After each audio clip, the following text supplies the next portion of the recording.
Hi, this is Brianna with journal number 1 for EDAD 610. After reviewing the standards for this course, I feel it relates to my future role as an administrator, as a big part of being an administrator is evaluating the performance of the teachers on your campus and giving them feedback and criticism to enhance their classroom instruction.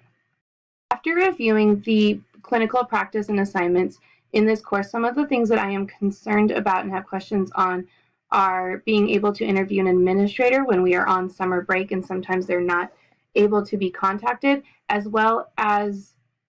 observing a teacher. I know there's some videos that we can view online, but I think it'd be really hard to get into the classroom, even though I think that would be the most beneficial.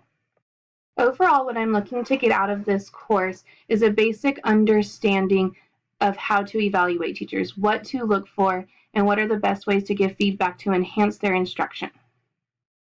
This is a new topic to me and not something that I have a lot of experience with, so I'm looking forward to being able to talk to others and learn from their experiences in this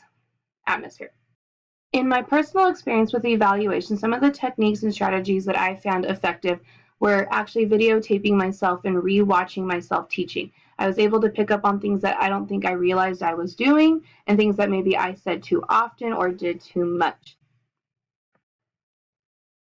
Something that I think that could have been improved upon in my evaluations was not just evaluating me once on one particular lesson that I knew was coming up that I had planned for, but waiting to write an evaluation after stopping in to see lessons that I may not have known that the evaluator was coming, that were just my typical everyday lesson with someone walking in, and being able to create the evaluation after multiple times of observing as opposed to just once. I think that would have given more authentic feedback and been able to notice over a pattern of time what my strategies were, and then give more effective feedback for me to enhance those in the classroom.